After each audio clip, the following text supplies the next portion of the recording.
The first stage is about auditing our leadership mindset. And that is absolutely so essential. We don't even talk about being agile as a leader if we don't even know ourselves in that area. Welcome to Agile Leaders Conversations, where executives, business leaders, and experts from all sectors come together and share leadership insights around leading in today's workplaces.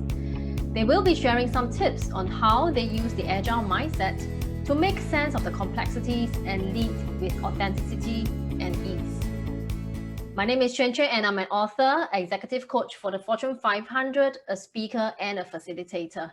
I specialize in leadership agility, helping organizations and leaders grow the Agile mindset so that they can sustain the success in both life and career.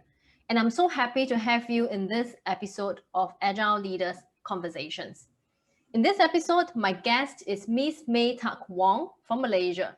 May is an executive coach and facilitator, and prior to that has worked as a leadership consultant, trainer, facilitator, and coach with IBM for 10 years, where she added value in the areas of employee development, talent management, multicultural effectiveness, and leadership development. She has worked with leaders across all levels of leadership in Malaysia and Asia Pacific, and contributed to their career growth and development as leaders. I'm so glad to have May on our show today. May, would you like to say a few words about yourself?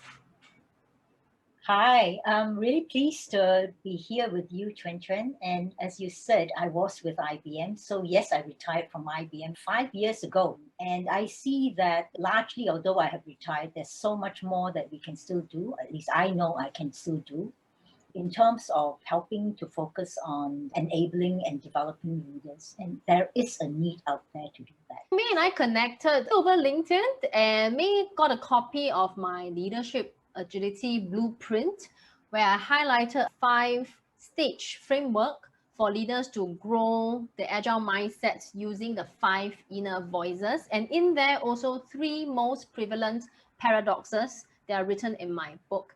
So I'm interested to know, May, from your vast experience, what are your thoughts of the leadership agility blueprint?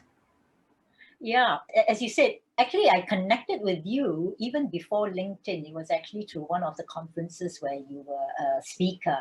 And that was where it triggered my interest to say, gosh, this is interesting. I wonder what this blueprint is all about in terms of helping a person to focus on their leadership agility. When I looked at it, I say, nicely packaged. And the 3 stages, the way it's set up, and the 3 stages that particularly stood out for me, because I am very much of a structure and framework person, where I found that it was particularly useful is really where you started it from ground up. The ground up, from my perspective, is really foundational, because the first stage is about auditing our leadership mindset. And that is absolutely so essential. We don't even talk about being agile as a leader if we don't even know ourselves in that area. It's like essentially taking a stock take of our lives, know our baseline, know what we're aspiring to. It would give us a very good clue as in terms of how well we're doing in those areas and what we need to be able to take action on to narrow. So knowing ourselves is very important. The second thing, which I found interesting, where you shared with us this 5 inner voices. It's a good use. To me, it worked because it helps me to look at the 5 personas, where it's captain, visionary, agilist, strategist, and developer. So for me, I find that anyone will find it very useful in terms of realizing then what are your values, what are your strengths that are related to this persona. And the other thing that helps me realize is that how am I showing up now in this circumstance? How am I engaging as in terms of relating to the world, understanding who I am, my strengths, my skills. And the third thing, this is where I say, know yourselves, then identify what is the challenge that we have.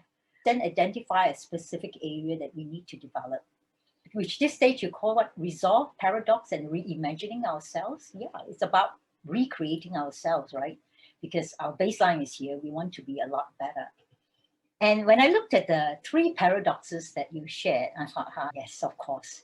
Working in IBM, I see this happen so often. I never knew that I looked at it as in terms of the paradox between as a leader, task and people, and then also to do with executing and inspiring. Of course, we get paid for results of execution. Inspiring?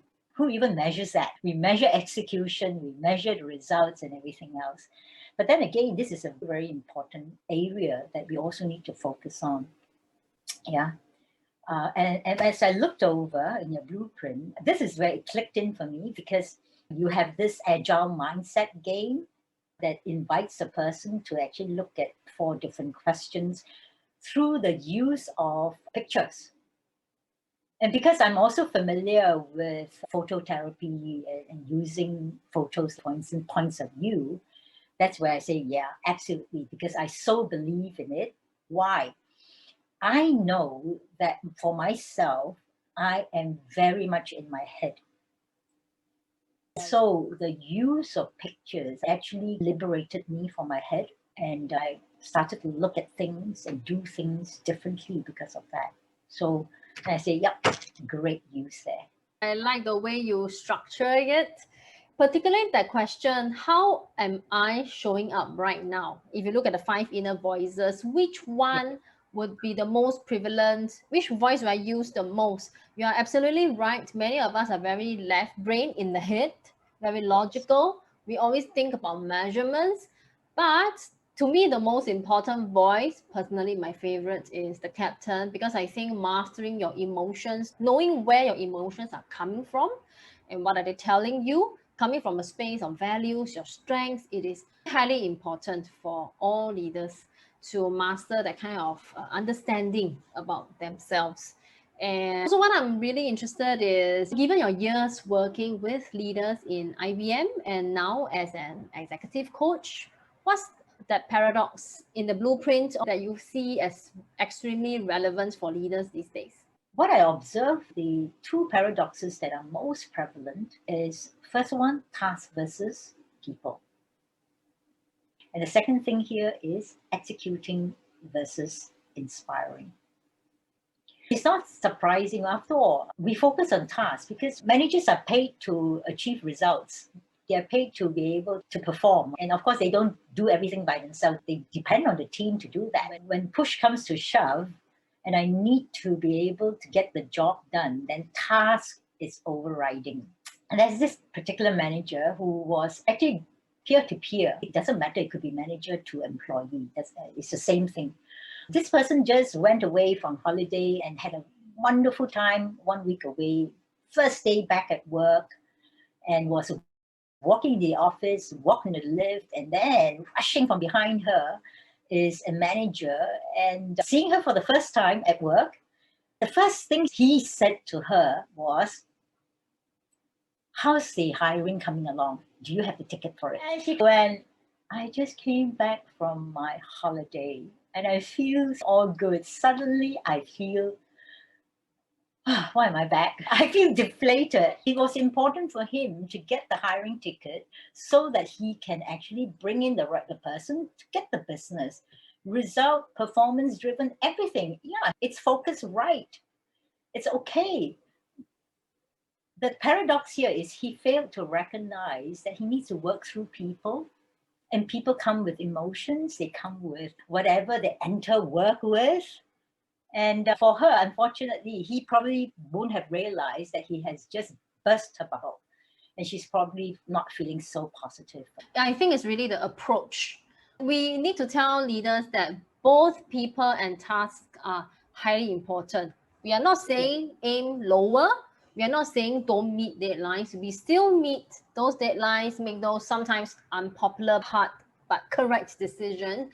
But we can soften it with our approach, the way we handle people, the way we are empathetic towards what's coming out for them emotionally, because we only get our results through people. And I keep telling, this is one phrase that comes up a lot right now: be a fellow human being. We are not working with robots.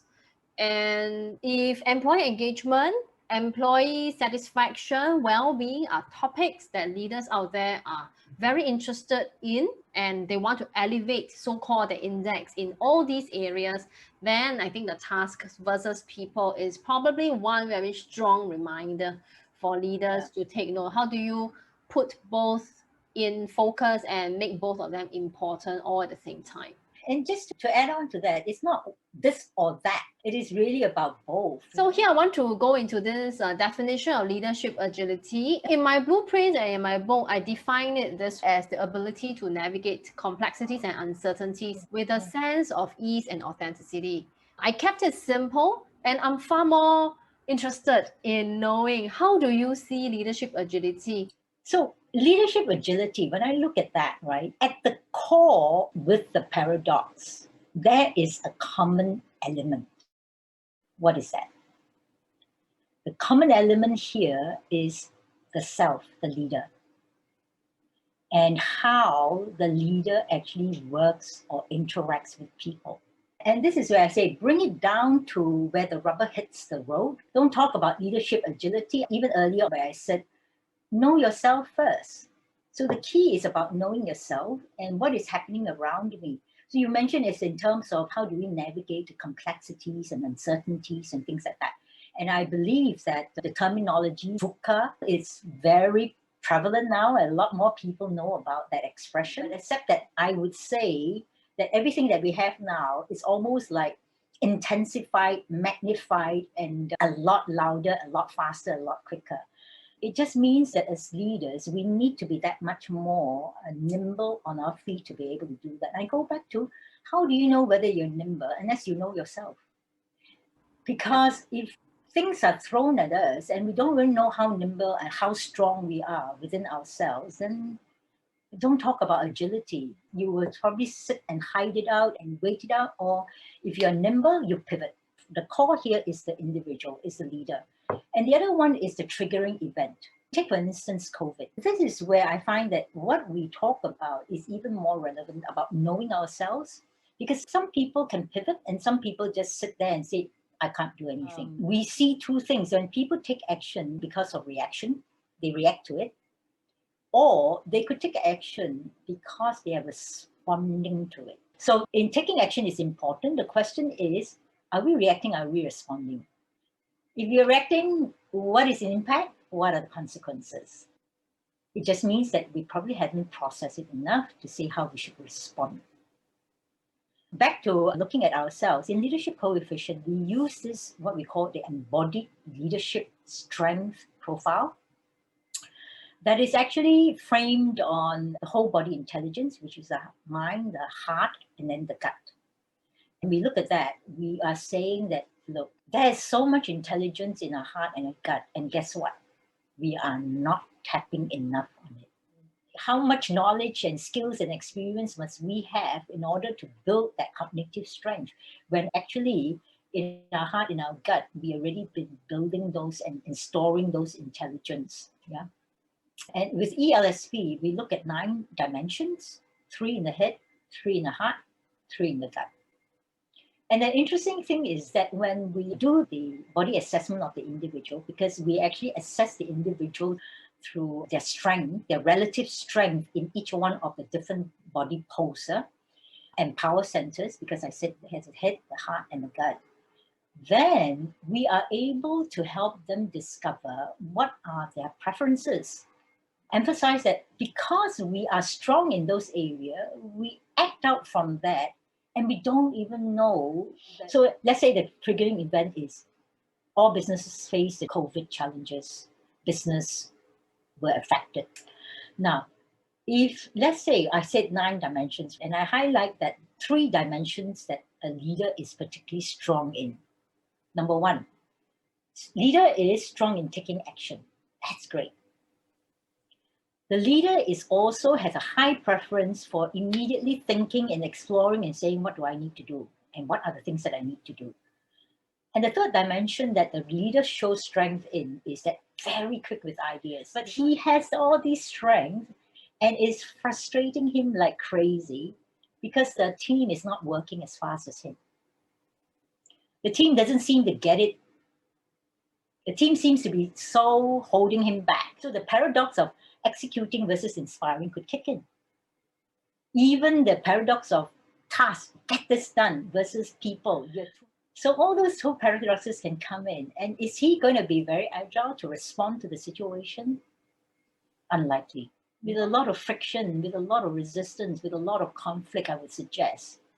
But it doesn't need to be that way. The minute the person is able to recognize where the strengths are and where the person needs to be able to tap into and dial up, like for instance, another dimension we look at is people.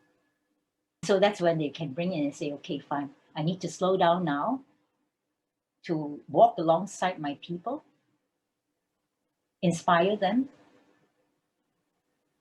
and work. So that's how I see it, how agility works. It starts with yourself and then focus on others to be able to bring everything to bear. The Embodied Leadership Strengths Profile, the ELSP from Leadership Coefficients, is also something that can work hand in hand with the 8 paradoxes.